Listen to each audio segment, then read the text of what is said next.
दर्शकबिनहरू नमस्कार, म सूर्य ढकाल। आज म तपाईहरुलाई 20 वटा महत्त्वपूर्ण प्रश्न उत्तरको बारेमा भिडियो लिएर आइरहेको छु। तपाईहरुले यो भिडियो हेर्ने होइन, तपाईहरुले इयरफोन युज गरेर मजाले सुनेर चाहिँ तयारी गर्न सक्नुहुनेछ असैको लागि। तपाईहरुलाई यो प्रहरी सहायक निरीक्षक असैमा जो पनि लड्दै हुनुहुन्छ भने उहाँहरुलाई विशेष गरेर चाहिँ महत्त्वपूर्ण प्रश्न उत्तर ल्याएको छु। मजाले चाहिँ सुन्नु होला है त। म कति पनि ढिला नगरी सुरुवात गर्छु।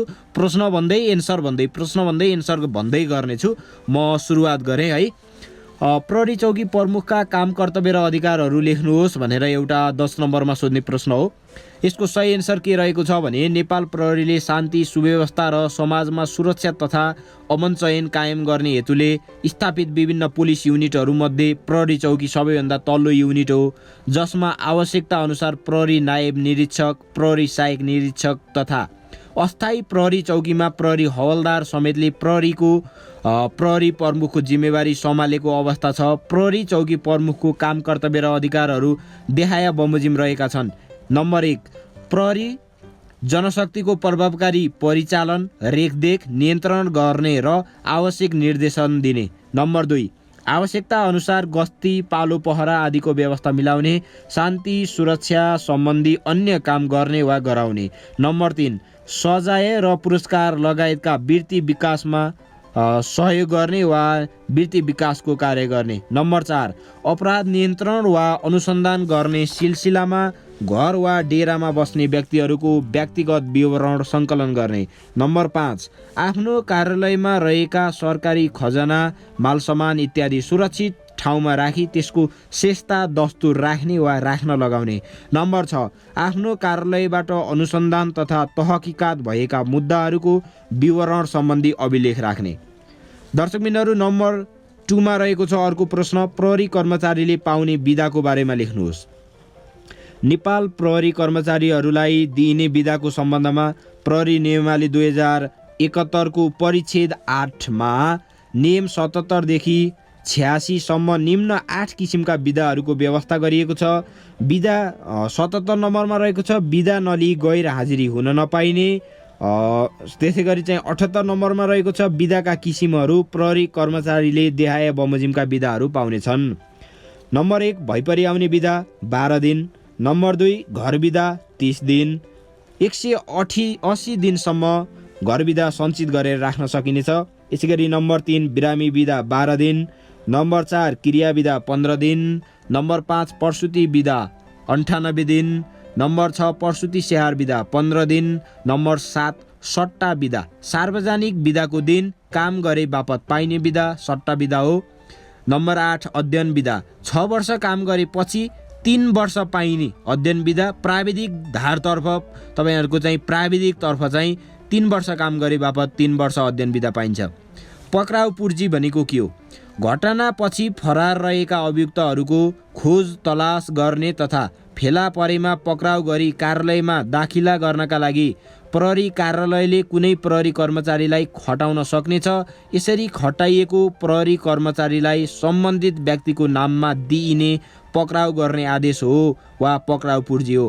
पक्राउ गर्न जाँदा निवेदन दिने कि तँलाई यो कारणले सोधपुछका लागि हाम्रो कार्यालयमा उपस्थित हुनका लागि यो पक्राउ पूर्जी तँलाई दिनु परेको छ भनेर उसलाई चाहिँ एउटा सूचना दिएर पक्राउ गरेर हामीले चाहिँ चौकीसम्म ल्याउँदाखेरि गर्नुपर्ने प्रोसेस निवेदनलाई पक्राउ पूर्जी भनिन्छ। यसै गरी नेपालको संविधान 2072 को प्रमुख विशेषताहरू के हुन् लेख्नुहोस्। छोटकरीमा सजिला टपिकहरू राखेको छु मैले। संविधान सभाबाट जारी गरिएको पहिलो संविधान, जनतामा निहित सार्वभौम तथा राजकीय सत्ता, सङ्घीय लोकतान्त्रिक गणतन्त्रात्मक शासन व्यवस्था, सङ्घ प्रदेश र स्थानीय 3 तहको राज्य संरचना, 7 प्रदेशको सङ्घीय संरचना, सुधारिएको संसदीय शासन प्रणाली, 31 वटा मौलिक हकको व्यवस्था, केन्द्रमा बढीमा 25 संसदीय मन्त्री परिषद, सर्वोच्च अदालतमा संवैधानिक इजलासको व्यवस्था, आमा र बाबु दुवैको नामबाट नागरिकता, 3 वटै तहको आफ्नो आफ्नो अधिकारभित्रको आर्थिक अधिकार सम्बन्धी विषयमा कानुन बनाउन पाउने, धार्मिक स्वतन्त्रता सहितको धर्मनिरपेक्षताको व्यवस्था, यसै गरी सङ्घ प्रदेश र स्थानीय सरकारको अधिकारको क्षेत्र विभाजन। यसैगरी अर्को प्रश्न रहेको छ, महत्त्वपूर्ण प्रश्न, अख्तियार दुरुपयोग अनुसन्धान ऐन 2048 को बारेमा केही लेख्नुहोस् भन्ने छ। योबाट केही प्रश्न आयो भने तपाईँले यो लेख्नुहोला।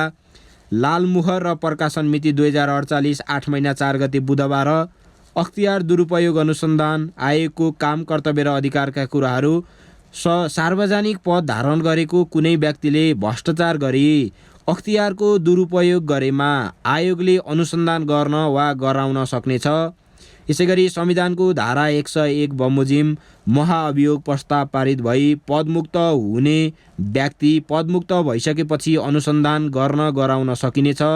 यसैगरी सार्वजनिक पद धारण गरेको कुनै व्यक्तिले भ्रष्टाचार गरेको देखिएमा आयोगले त्यस्तो व्यक्ति र सो अपराधमा संलग्न अन्य व्यक्ति उप अधिकार प्राप्त अदालतमा मुद्दा दायर गर्न सक्नेछ। यसैगरी नेपालको संविधान अनुसार स्वतन्त्रताको हक भन्नाले के बुझिन्छ लेख्नुहोस् भनेर 5 नम्बरमा सोध्ने प्रश्न हो यो।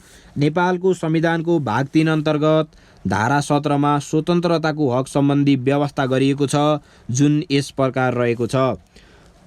17औं नम्बरमा रहेको छ, स्वतन्त्रताको हक कानुन बमोजिम बाहेक कुनै पनि व्यक्तिलाई वैयक्तिक स्वतन्त्रताबाट वञ्चित गरिने छैन। प्रत्येक नागरिकलाई देहाय बमोजिमका स्वतन्त्रताहरू हुनेछन्। 1 विचार र अभिव्यक्तिको स्वतन्त्रता, 2 बिना हात हतियार शान्तिपूर्वक भेला हुने स्वतन्त्रता, 3 राजनीतिक दल खोल्ने स्वतन्त्रता, 4 सङ्घ र संस्था खोल्ने स्वतन्त्रता, 5 नेपालको कुनै पनि भागमा आवत जावत र बसोबास गर्ने स्वतन्त्रता, 6 नेपालको कुनै पनि भागमा पेसा रोजगार गर्ने र उद्योग व्यापार तथा व्यवसायको स्थापना गर्न र सञ्चालन गर्ने स्वतन्त्रता। यसैगरी तपाईँले बुझ्न सक्नुहुनेछ नेपालको संविधान 2072 को बारेमा थोरै केही कुराहरू राखेको छु। अघिल्लो क्वेसनमा मैले यसका विशेषताहरू भनेको थिएँ। विक्रम सम्वत 2072 असोज 3 गते जनताका प्रतिनिधिद्वारा संविधान सभाबाट पहिलो पटक जारी गरिएको नेपालको संविधान नेपालको संवैधानिक विकास क्रममा उत्कृष्ट र लामो संविधान हो। 35 भाग 308 धारा 9 अनुसूची भएको विगतको भन्दा लामो संविधान हो। भाग 3 धारा 16 देखि 46 सम्म बृहत 31वटा मौलिक हकहरूको व्यवस्था गरिएको छ। यसमा यो थोरै जानकारी। यसैगरी अर्को प्रश्न रहेको छ, सवारी तथा यातायात व्यवस्था ऐन 2049 अनुसार यातायात व्यवस्थापन समितिको गठन बारे लेख्नुहोस्। प्रत्येक क्षेत्रमा चल्ने सार्वजनिक सवारीलाई व्यवस्थित रूपमा सञ्चालन गर्न देहायका सदस्यहरू भएको यातायात व्यवस्था समिति गठन गरिनेछ। प्रमुख जिल्ला अधिकारी यातायात व्यवस्था कार्यालय भएको जिल्ला अध्यक्ष हुन्छ। प्रमुख जिल्ला अधिकारी यातायात व्यवस्था कार्यालय भएको जिल्ला अध्यक्ष हुन्छ। प्रमुख जिल्ला प्रहरी कार्यालयको प्रमुख चाहिँ सदस्य हुन्छ। यातायात व्यवसायीहरूको प्रतिनिधि 1 जना सदस्य हुन्छ। यातायात मजदुरहरूको प्रतिनिधि 1 जना सदस्य हुन्छ। यसैगरी प्रमुख यातायात व्यवस्था कार्यालय सदस्य सचिव रहन्छ। यसैगरी अर्को प्रश्न रहेको छ, नेपालको संविधान बमोजिम मौलिक हक के कस्तो व्यवस्था गरिएको छ लेख्नुहोस् भनेको छ। संविधानद्वारा आम जनतालाई प्रदान गरिएका आधारभूत हकहरू जुन व्यक्तित्व विकासका लागि अति आवश्यक हुन्छन् तिनै मौलिक हक हुन्। नेपालको संविधानको भाग 3 अन्तर्गत धारा 16 देखि 46 सम्म जम्मा 31वटा मौलिक हकहरूको व्यवस्था गरिएको छ। तिनीहरू यस प्रकार रहेको छ। छोटकरीमा एउटा तपाईलाई यो सूत्र रहेको छ, सम्मान सो सम्मान सञ्चारको न्याय या निछु सधा सुगोसो। सम्मानपूर्वक बाँच्न पाउने हक, स्वतन्त्रताको हक, समानताको हक, सञ्चारको हक, न्याय सम्बन्धी हक, अपराध पीडितको हक, यातना विरुद्धको हक, निवारक नजरबन्द विरुद्धको हक, छुवाछुत तथा भेदभाव विरुद्धको हक, सम्पत्तिको हक, धार्मिक स्वतन्त्रताको हक, सूचनाको हक, गोपनीयताको हक र शोषण विरुद्धको हक। यो 14वटा रहे। अर्को फेरि 15 देखि 31 सम्म अर्को सूत्र रहेको छ, स्वासी भारो सरस्वाखा आम बाल द ज्येष्ठ सासु उदेश। स्वच्छ वातावरणको हक, शिक्षा सम्बन्धी हक, भाषा तथा संस्कृतिको हक, रोजगारीको हक, श्रमको हक, स्वास्थ्य सम्बन्धी हक, खाद्य सम्बन्धी हक, आवासको हक, महिलाको हक, बालबालिकाको हक, दलितको हक, ज्येष्ठ नागरिकको हक, सामाजिक न्यायको हक, सुरक्षाको हक, उपभोक्ताको हक, देश निकाला विरुद्धको हक, संवैधानिक उपचारको हक।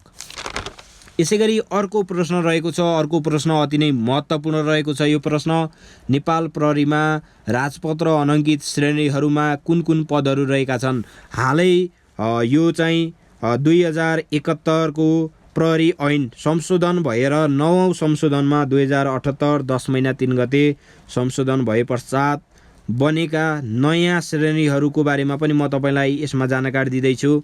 नेपाल प्रहरीमा राजपत्र अनङ्कित श्रेणीहरू र त्यसमा पर्ने पदहरू देहाय बमोजिम छन्। पद: प्रहरी वरिष्ठ नायब निरीक्षक प्रथम श्रेणी, प्रहरी नायब निरीक्षक प्रथम श्रेणी, प्रहरी सहायक निरीक्षक द्वितीय श्रेणी, प्रहरी वरिष्ठ हवलदार तृतीय श्रेणी, प्रहरी हवलदार तृतीय श्रेणी, प्रहरी सहायक हवलदार तृतीय श्रेणी, प्रहरी जवान चतुर्थ श्रेणी। माथि उल्लेखित सबै पद तथा श्रेणीहरू प्रहरी ऐन 2071 को 9औं संशोधन 2078 10 महिना 3 गते अनुसार रहेको छ। बिना वारेन्ट पक्राउ गर्ने कानुनी व्यवस्थाहरू के हुन् लेख्नुहोस्। यो 5 नम्बरमा सोध्ने प्रश्न हो। प्रहरी कर्मचारीले बिना वारेन्ट जुनसुकै सार्वजनिक ठाउँमा देखाएका व्यक्तिहरूलाई गिरफ्तार गर्नुहुन्छ। कानुनले 3 वर्ष वा त्यसभन्दा बढी कैदको सजाय हुने अपराध गरेको वा गर्न आँटेको छ भन्ने थाहा पाएको व्यक्ति। नम्बर 2, फरार घोषित गरिएको पक्रनु पर्ने अपराधी। नम्बर 3, कर्फ्यू लागेको समयमा शङ्का पर्ने गरी हिन्डुल गर्ने व्यक्ति। नम्बर 4, मानसिक कारण नभई रातमा हात हतियार वा रातमा घर फोर्ने औजार साथमा भएको व्यक्ति। नम्बर 5, कानुन अनुसार थुनिएका ठाउँबाट भागेको वा भाग्न उद्योग गर्ने व्यक्ति। नम्बर 6, नेपाल सेना वा प्रहरी फोर्स छाडी भागेका भन्ने मानसिक शङ्का परेको व्यक्ति। नम्बर 7, यस ऐन परिच्छेद 6 मा लेखिए बमोजिम हुने अपराध गरेको छ भन्ने मानसिक शङ्का पाएको व्यक्ति। यसैगरी अर्को महत्त्वपूर्ण प्रश्न रहेको छ। प्रहरी चौकी प्रमुखको काम कर्तव्य र अधिकारबारे छोटकरीमा लेख्नुहोस्। नेपाल प्रहरीले शान्ति सुव्यवस्था र समाजमा सुरक्षा तथा अमन चयन कायम गर्ने हेतुले स्थापित विभिन्न पुलिस युनिटहरूमध्ये प्रहरी चौकी सबैभन्दा तल्लो युनिट हो, जसमा आवश्यकता अनुसार प्रहरी नायब निरीक्षक, प्रहरी सहायक निरीक्षक तथा अस्थायी प्रहरी चौकीमा प्रहरी हवलदार समेतले प्रमुखको जिम्मेवारी सम्हालेको व्यवस्था छ। प्रहरी चौकी प्रमुखका काम कर्तव्यहरू यस प्रकार रहेका छन्। नम्बर 1, प्रहरी जनशक्तिको प्रभावकारी परिचालन, रेखदेख, नियन्त्रण गर्ने र आवश्यक निर्देशन दिने। नम्बर 2, आवश्यकता अनुसार गस्ती, पालो पहरा आदिको व्यवस्था मिलाउने, शान्ति सुरक्षा सम्बन्धी अन्य काम गर्ने वा गराउने। नम्बर 3, सजाय र पुरस्कार लगायत वृत्ति विकासमा कार्य गर्ने। नम्बर 4, अपराध नियन्त्रण वा अनुसन्धान गर्ने सिलसिलामा घर वा डेरामा बस्ने व्यक्तिको व्यक्तिगत विवरण सङ्कलन गर्ने। नम्बर 5, आफ्नो कार्यालयमा रहेका सरकारी खजना, माल सामान इत्यादि सुरक्षित राखी त्यसको सेटता राख्ने वा राख्न लगाउने। नम्बर 6, शान्ति सुरक्षामा खलल पुर्याउने, सुरक्षा प्रतिकूल क्रियाकलाप, खराब चरित्र भएका व्यक्ति, शङ्कित व्यक्ति, अदालतबाट सजाय पाएका अपराधीको निगरानी राख्न लगाउने। नम्बर 7, समाजमा भएका विभिन्न गतिविधिहरूको सूचना तथा विवरण अद्यावधिक राख्ने व्यवस्था मिलाउने, साथै प्रमुख जिल्ला अधिकारीलाई प्रतिवेदन गर्ने। यो महत्त्वपूर्ण प्रश्न उत्तर हो है। यसैगरी अर्को प्रश्न रहेको छ। नेपालमा सामुदायिक प्रहरीको महत्त्वबारे छोटकरीमा प्रकाश पार्नुहोस्। दर्शकबिनहरू, मैले यसरी तपाईँहरूलाई भनिरहेको छु, तपाईँले इयरफोन युज गरेर मजा तरिकाले चाहिँ सुन्न सक्नुहुन्छ भनेर यो तरिकाले ल्याएको छु। र नयाँ हुनुहुन्छ भने हामीसँग जोडिनु होला, हाम्रो च्यानललाई सब्सक्राइब गरेर जोडिनु होला भन्न चाहन्छु है। यसैगरी नेपाल प्रहरीको नेपालमा सामुदायिक प्रहरीको महत्त्वबारे छोटकरीमा प्रकाश पार्नुहोस् प्रश्न रहेको छ। यसको उत्तर नेपाल प्रहरीको स्थापना नै समाजमा शान्ति सुरक्षा कायम गर्ने तथा अपराध अनुसन्धान र नियन्त्रण गर्ने सुयोग्य साधनको रूपमा प्रयोग गर्ने भनिएको हो। यसै पनि नेपाल प्रहरी समुदाय मैत्री छ। सर्वप्रथम विक्रम सम्वत 2039 मा सामुदायिक प्रहरीको अवधारणा आई। विक्रम सम्वत 2051 मा मूर्त रूप पाएको सामुदायिक प्रहरीको देहाय बमोजिम महत्त्व रहेको छ। समुदायमा शान्ति सुरक्षा अमन चयन कायम गर्छ, समुदायमा घटित घटनाको बारेमा तत्काल रोकथाम र अपराध अनुसन्धानमा जनसहभागिता गराउँदछ। यसै गरी समुदाय वरपरको आपराधिक गतिविधि सङ्कलन र त्यस अनुरूपको प्रहरी कारबाही गर्छ। यसै गरी महिला, बालबालिका, वृद्ध, असहाय, अपङ्गताहरू सँगको व्यवहारलाई मर्यादित र सत्य बनाउँछ। यसै गरी समुदाय मार्फत हुन सक्ने मानव बेचबिखन, ओसार पसार, लागु औषध नियन्त्रण गर्दछ। समाजमा घट्न सक्ने घटनाहरूको टिप्पणी तयार गरी जनचेतनामा जागरण गराउँदछ। यसै गरी अर्को महत्त्वपूर्ण प्रश्न रहेको छ, इन्टरपोलको परिचय लेख्दै यसले जारी गर्ने सूचनाको बारेमा लेख्नुहोस्। यो सूचनाको बारेमा हरेक पटक प्रश्न आइरहने प्रश्न बुझ्नुहोला। इन्टरपोल विश्वको सबैभन्दा ठुलो प्रहरी सङ्गठन हो। सन् 1923 मा international criminal police commission ICPC को स्थापना अस्ट्रियाको राजधानी भियनामा भएको थियो। विक्रम सम्वत 1956 मा international criminal police commission ICPC को नाम परिवर्तन गरी international criminal police organisation ICPO Interpol वा इन्टरपोल भनेर चिनियो। हाल विश्वका 194 भन्दा धेरै राष्ट्रहरू यसका सदस्य रहेका छन् र यसको प्रधान कार्यालय फ्रान्सको लियोनमा रहेको छ। विक्रम सम्वत 2024 असोज 11 मा जापानमा भएको इन्टरपोलको 36औं महासभाबाट नेपाल इन्टरपोलको 100औं सदस्यमा मनोनित भएको हो। हरेक सदस्य राष्ट्रहरूमा विश्वभरिका सदस्य राष्ट्रहरूसँग सम्पर्क गर्न एक सम्पर्क केन्द्र स्थापना गरिएको हुन्छ, जसलाई NCB नेसनल सेन्ट्रल ब्युरो भनिन्छ। नेपाल प्रहरी सङ्गठनका प्रहरी प्रमुखले इन्टरपोल नेपालको प्रमुख वा हेड अफ NCB काठमाडौँको भूमिका निर्वाह गर्ने व्यवस्था गर्दै आएको छ। अन्तर्राष्ट्रिय रूपमा घट्ने आपराधिक घटना नियन्त्रण र अपराधीलाई पक्राउ गरी सम्बन्धित देशलाई जानकारी दिने मुख्य उद्देश्य रहेको इन्टरपोल अन्तर्राष्ट्रिय प्रहरीहरूको साझा सङ्गठन हो। इन्टरपोलले जारी गर्ने सूचनाहरू 8वटा रहेका छन्। Red, yellow, blue, orange, green, black कलरको रहेको छ र यसै गरी पर्पल र युनाइटेड नेसन सेक्युरिटी रहेको छ। यसले के तपाईहरुलाई सूचना दिन्छ भन्दा म यसको बारेमा जानकारी दिनेछु। इन्टरपोलले जारी गर्ने सूचनाहरूमध्ये पहिलो नम्बर रेड कर्नर नोटिस रहेको छ। मोस्ट वान्टेड व्यक्तिहरूलाई पक्राउ गर्न जारी गर्ने सूचना रेड कर्नर नोटिस हो। त्यसै गरी येल्लो कर्नर नोटिस भनेको हराएका व्यक्तिहरू, बालबालिका र पहिचान नखुलेका व्यक्तिहरूको खोज तलास गर्न जारी गरिने सूचना हो। यसै गरी तेस्रो नम्बरमा ब्लू कर्नर नोटिस रहेको छ। शङ्काको घेरामा रहेका व्यक्तिको जानकारी लिन जारी गरिने सूचना रहेको छ। यसै गरी 4 नम्बरमा ओरेन्ज कर्नर नोटिस रहेको छ। सदस्य राष्ट्रहरूलाई हात हतियार तथा विस्फोटक पदार्थको बारेमा जानकारी दिन गरिने सूचना रहेको छ। यसै गरी 5औं नम्बरमा रहेको छ ग्रिन कर्नर नोटिस। एक देशको अपराधीले अर्को देशमा अपराध गरेको छ छैन बुझ्नको लागि जारी गरिने सूचना रहेको छ। यसै गरी ब्ल्याक कर्नर नोटिस पहिचान नखुलेका लासहरूको जानकारी लिन जारी गरिने सूचना रहेको छ। यसै गरी 7औं नम्बरमा पर्पल कर्नर नोटिस अपराधीले अपराध गर्ने कार्यविधि, प्रयोग गर्ने साधन, लुक्ने छिप्ने स्थानहरूको बारेमा जानकारीका लागि जारी गरिने सूचना रहेको छ। यसै गरी 8औं नम्बरमा United nation security corner special notice रहेको छ। विशेष आपराधिक समूहका व्यक्तिका बारेमा UNOबाट प्राप्त हुने सूचना नोटिसलाई united nation security corner special notice भनिन्छ। यसै गरी अर्को प्रश्न रहेको छ तपाईहरुलाई, नेपालमा जारी भएका हालसम्मका संविधानहरूको पूरा नाम लेख्नुहोस्। सर्वप्रथम नेपाल सरकार वैधानिक कानुन विक्रम सम्वत 2004 साल माघ 13 मा तत्कालीन राणा प्रधानमन्त्री पदम शमशेर जबराले जारी गरेका थिए। उक्त संविधान जारी भए पनि कार्यान्वयन भने हुन सकेन।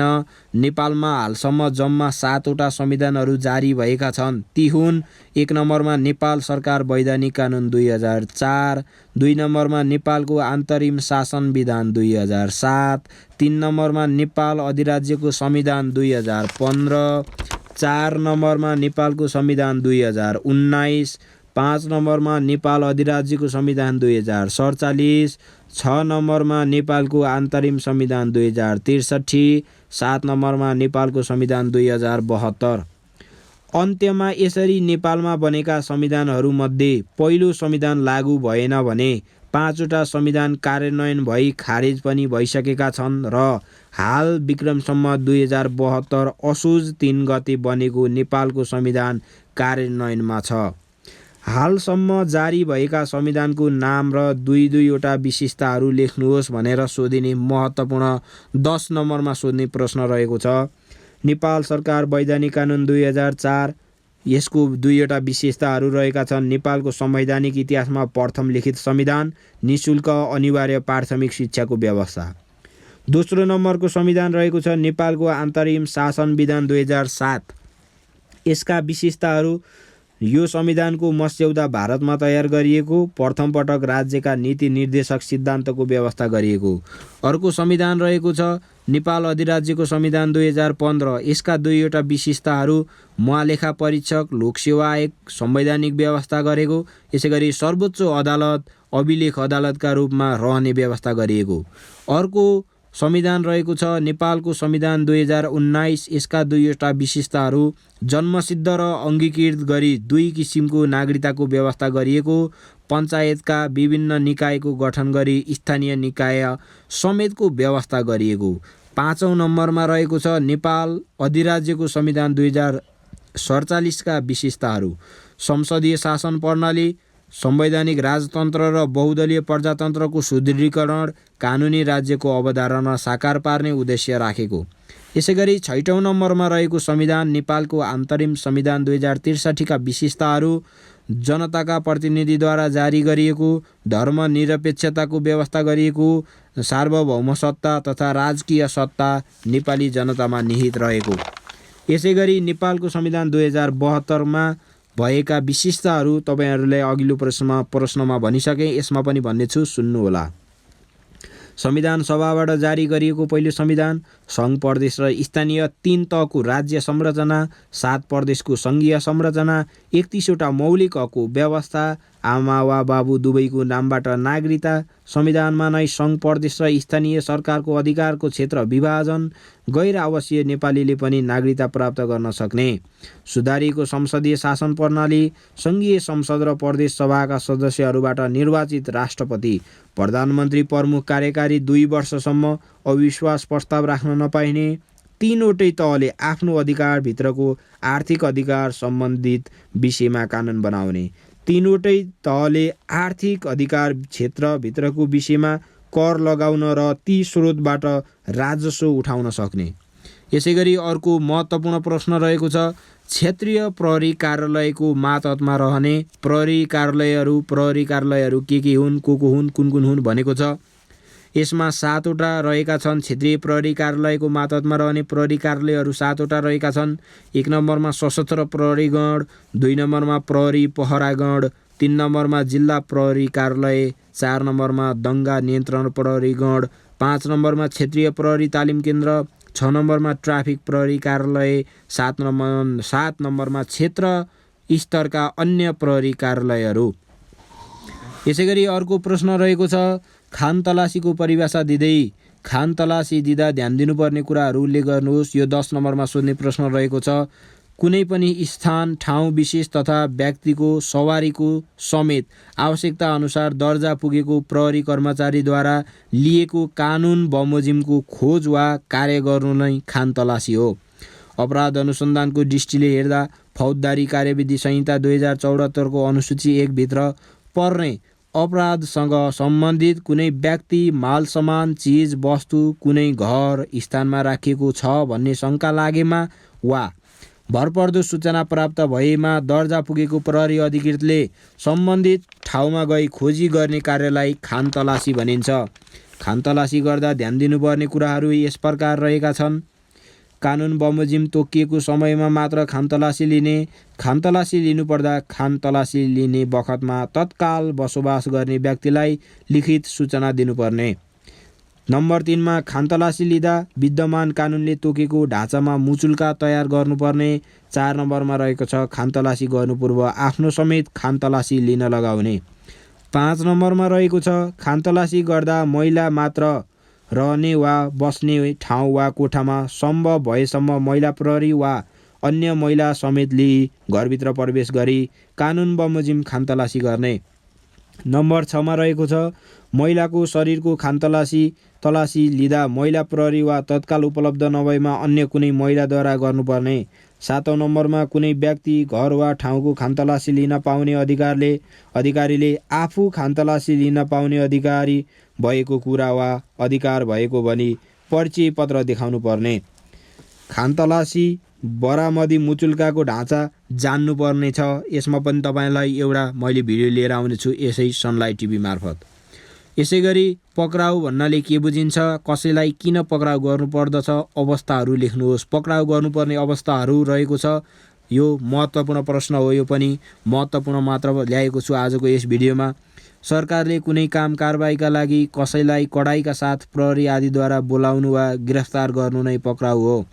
अपराध अनुसन्धानको सिलसिलामा कुनै पनि व्यक्तिलाई सत्य तथ्य बुझ्नका लागि कानुन बमोजिम अधिकार प्राप्त व्यक्तिद्वारा नियन्त्रणमा लिने वा निजको व्यक्तिगत स्वतन्त्रतामाथि रोक लगाउने कार्य नै पक्राउ हो। पक्राउ गर्नुपर्ने अवस्थाहरू निम्न रहेका छन्। कानुनले निषेध गरेका क्रियाकलापहरू हुन नदिई समाजलाई शान्ति सुव्यवस्था र सुरक्षाको आभास दिलाउन, कुनै व्यक्तिलाई लगाएको अभियोग प्रमाणित गर्न, सम्भावित अपराधको रोकथाम र नियन्त्रण गर्न, अपराध घटनाको समयमा नै नियन्त्रण र दोषीलाई पक्राउ गर्न, अपराधीलाई भाग्न, उम्कन, फरार भई गायब हुनबाट बचाउन, सबुत प्रमाणहरू लोप हुने, नष्ट हुने वा मिलाउने सम्भावनाबाट रोक्नको लागि पक्राउ गर्नुपर्ने अवस्थाहरू रहेका छन्। यसमा अझ 3वटा तपाईँहरूलाई भन्नेछु। कानुनको पूर्ण परिपालना गराई फरार अपराधीलाई सजाय दिलाउन, यसै गरी स्वयं पक्राउ गरिएको व्यक्तिको सुरक्षाको लागि र कानुन बमोजिम हिरासतमै राखी अनुसन्धान प्रक्रिया जारी गर्नुपर्ने भएमा पक्राउ गर्नुपर्ने अवस्थाहरू रहेका हुन्छन्। यसै गरी तपाईँलाई अर्को प्रश्न रहेको छ, कस्तो भेलालाई गैर कानुनी भेला भनिन्छ? मुलुकी फौजदारी अपराध संहिता 2074 बमोजिम लेख्नुहोस् भनेको छ। यो तपाईँलाई 5 नम्बरमा सोध्ने प्रश्न हो। कस्तो भेलालाई गैर कानुनी भेला भनिन्छ र मुलुकी फौजदारी अपराध संहिता 2074 बमोजिम लेख्नुहोस्। मुलुकी फौजदारी अपराध संहिता 2074 को परिच्छेद 2 अनुसार निम्न भेलालाई गैर कानुनी भेला भनिन्छ। देखाएको कुनै काम गर्ने उद्देश्यले भएको 5 जना वा 5 जनाभन्दा बढी व्यक्तिहरूको भेलालाई गैर कानुनी भेला भनिन्छ। बलको प्रयोग वा प्रदर्शन गरी वा जोखिमी हात हतियार प्रदर्शन गरी भएको भेलालाई चाहिँ गैर कानुनी भेला भनिन्छ। यसै गरी राष्ट्र सेवकलाई कानुनले तोकेको काम गर्न वा कर्तव्य पालना गर्न नदिने भेलालाई गैर कानुनी भेला भनिन्छ। यसै गरी कसैको सम्पत्ति लिने वा कब्जा गर्ने त्यो सुर भएर चाहिँ भेला भएकोलाई गैर कानुनी भेला भनिन्छ। यसै गरी कसैलाई बाटोमा पानी, सार्वजनिक यातायात वा सञ्चार वा अन्य यस्तै कुनै कुरा उपभोग गर्ने हकबाट वञ्चित गराउनुलाई गैर कानुनी भेला भनिन्छ। यसै गरी कुनै व्यक्तिलाई कानुनले गर्न नहुने काम गर्न लगाउने वा कानुनले गर्न पाउने काम गर्न नदिनेलाई गैर कानुनी भेला भनिन्छ। यसै गरी कुनै कानुन वा कानुनी कारबाहीको कार्यान्वयनमा बाधा अवरोध खडा गर्नेलाई गैर कानुनी भेला भनिन्छ। यसै गरी कैदको सजाय हुने वा हुन सक्ने कुनै कसुर गर्नेलाई पनि गैर कानुनी भेला भनिन्छ। दर्शकबिनहरू, आज म तपाईँहरूलाई 20वटा प्रश्न उत्तर भनिसकेको छु। के कस्तो लाग्यो कमेन्ट गर्नुहोला र तपाईँहरू चाहिँ मैले एउटा फेसबुक ग्रुप क्रिएट गर्दैछु जुन असै तयारीको लागि। यसको लागि चाहिँ आफ्नो नाम फेसबुकमा के नाम छ त्यो नाम चाहिँ तपाईँहरूले यहाँ राख्नुहोला। होइन भने तपाईँहरूले चाहिँ सनलाइट टिभी भनेर फेसबुक ग्रुप सर्च गर्नुहोला, त्यहाँ पनि तपाईँले भेट्न सक्नुहुनेछ भन्दै भिडियो अन्त्य गर्छु। हस्, धन्यवाद।